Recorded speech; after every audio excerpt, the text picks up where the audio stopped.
අධ්‍යාපනික මෙන්ම විශේෂ සමගාමී ක්‍රියාකාරකම් තුළින්ද දිනෙන් දින ඉදිරියට ගමන් කරන්නා වූ ඇඹිලිපිටිය ජනාධිපති විද්‍යාලය නවම පරිච්ඡේදයක් සම්ඩුවන් කරමින් එළඹෙන මාර්තු මාස 12 වන දින ජනාධිපති විද්‍යාලයේ නිවාසාන්තර ක්‍රීඩාවල පැවැත්වීමට සියලු කටයුතු මේ වන විටත් සූදානම් කොට හමාරයි. ඉතින් මේ වන විට අපිත් එක්ක සම්බන්ධ වෙලා ඉන්නවා ඇඹිලිපිටිය ජනාධිපති විද්‍යාලයේ වර්තමාන විදුහල්පති ආර්.සී. උදය කුමාර මැතිතුමන්. ඉතින් අපි ඔබතුමාගෙන් දැනගන්න කැමති කොහොමද මේ වන විට මාර්තු 12 වෙනිදා පැවැත්වෙන නිවාසාන්තර ක්‍රීඩාවලේ සූදානම පිළිබඳව. 25 වර්ෂයේ වෙනුවෙන් ඇඹිලිපිටිය ජනාධිපති මධ්‍ය මහාවිද්‍යාලය වසර 4කට පසුව තමයි නිවාසාන්තර ක්‍රීඩාවල සංවිධානය කරන්නේ. මේ වන විට සියලුම කටයුතු ඉතාමත්ම යහුසුලුව සූදානම්ව පවතිනවා. විශේෂයෙන්ම සබරගමුව පළාත් සභාවේ අධ්‍යාපන අමාත්‍යාංශයේ ගරු ලේකම් චාමර බමුණුආරච්චි මැතිතුන්ගේ සහභාගීත්වය සහ කලාප අධ්‍යාපන තුමන් ඇතුළු ප්‍රජාව ආදී සංගමයේ ආදී සියලුම ප්‍රභු සමාජිකයන්ගේ සහභාගීත්වයෙන් තමයි මේ කටයුතු සූදානම් කරලා තියෙන්නේ. නිසා මේ වන විට දාමත් උත්කර්ෂවත් උත්සවයක් දැනට අපි සූදානම් කරලා තියෙනවා. ඉතින් නිවාසාන්තර ක්‍රීඩාවලට සමගාමීව මේ වන විටත් ඉසව් රාශියක් අවසන් වී තිබෙනවා. නමුත් තවදුරටත් මාර්තු මාස 12 වෙනිදා ඉසව් කිහිපයක් පැවැත්වීමට කටයුතු සූදානම් කරලා තියෙනවා. ඉතින් විදුහල්පතිතුමනි අපි ඔබතුමාගෙන් දැනගන්න කැමති මේ පිළිබඳ සූදානම් කොහොමද මේ වන විට කියන එක.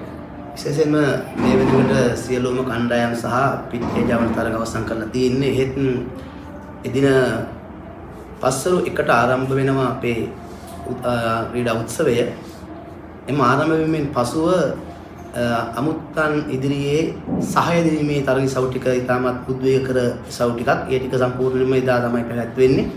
ඒ නිසා ඉතාමත්ම උද්වේගකර අවස්ථාවකටපත් වෙයි. මෙන්නම ගුරුවරුන්ගේ තරඟ ටික තියෙනවා, ආදේශික තරඟ ටික තියෙනවා, දෙමව්පියන්ගේ තරඟ ටික තියෙනවා. ඊටත් අමතරව ආරාධිත පාසල් සහභාගී වෙන සහාය දීමේ තරඟ ඉසව් ගණනාවක් ක්‍රියාත්මක වෙන්න සූදානම් කරලා තියෙනවා.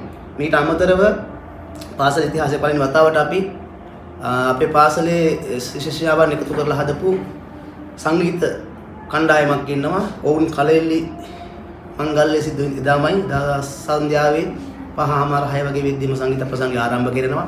ඒ සංගීත ප්‍රසංගයේ සම්පූර්ණ වාදන සහ ගායන කටයුතු සියල්ලම සිදු වෙන භාෂා දරුවන්ගේ අතින්. නිසා මේ ඇත්තටම අලුත් අත්දැකීමක් වෙයි. ඒ නිසා විශේෂයෙන්ම සියලුම ආදිශයන්ට පාසල් ප්‍රජාවට ඉතාමත් ගෞරවයෙන් ආරාධනා කරනවා මේ දරුවන්ගේ ඉතාම සෞන්දර්යාත්මක මෙන්ම ක්‍රීඩාශීලී හෝරාවන් එක එකතු වෙලා පාසලේ අභිමානය සහ පාසලේ ජවය දැකලා ඊට ආශිර්වාද කරන්න කියලා හැමෝගෙම ගෞරවයෙන්ම ඉල්ලා සිටිනවා. ඉතින් විදුහල්පතිතුමනි ඔබතුමන්ටත් බෙහෙවින්ම ස්තුතියි අපිත් එක්ක සම්බන්ධ වුණාට. ඉතින් ඔබ සියලු දෙනාටම අපි ආරාධනා කර සිටිනවා එන්න එකතු වන්න මාර්තු 12 ඇඹිලිපිටිය ජනාධිපති විද්‍යාලයේ නිවාසාන්තර ක්‍රීඩාවලට සමගින්. ඉතින් මෙයාලා අපිත් එක්ක සම්බන්ධ වෙලා ඉන්නවා ඇඹිලිපිටිය ජනාධිපති විද්‍යාලයේ ප්‍රධාන ශිෂ්‍ය නායකයා සහ නායිකාව. ඉතින් අපි දැනගන්න කැමතියි මොකක්ද ඔබ දෙපළගේ අදහස මේ ලැබෙන මාර්තු 12 වෙනිදා පැවැත්වෙන ඇඹිලිපිටිය ජනාධිපති විද්‍යාලයේ නිවාසාන්තර ක්‍රීඩාවලට සම්බන්ධයෙන් කියලා. ඉතින් අපේ ඉස්කෝලේ අවුරුදු කිහිපයක් පස්සේ තමයි මේ වගේ දෙයක් සංවිධානය කරලා තියෙන්නේ. අපි ඒ ක්‍රීඩා වලින් අපි උත්කර්ෂවත් විදිහට කරන්න තමයි සියලු කටයුතු සූදානම් කරලා තියෙන්නේ. ඉතින් ශිෂ්‍ය නායක මණ්ඩලයක් විදිහට අපි පුළුවන් උපරිමයෙන් මේකට දායකත්වය ලබා දෙමින් මේ උත්සවය ඉතාමත් සුවිශේෂී උත්සවයක් විදිහට සංවිධානය කරලා තියෙනවා.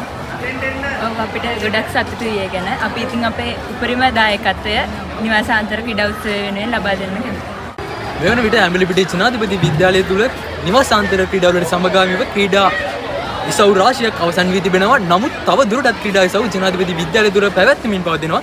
ඉතින් අපිත් එක්ක එකතුලා ඉන්නවා ජනාධිපති විද්‍යාලයේ ක්‍රීඩකයන් කිහිප දෙනෙක්. ඉතින් අපි අහලා බලමු මේගොල්ලන්ගේ මොකක්ද ඒගොල්ලන්ගේ හිතට දැනෙන අදහස මේ වෙලාවේ. ඉතින් ඉතල ඇත්තටම සතුටුයි මේ වෙද්දී අන්තිමතාවට මම හිතන විදිහට 2020 තමයි හවුස් මීට් එක අපි ඉස්කෝලේ පැවැත්තුනේ.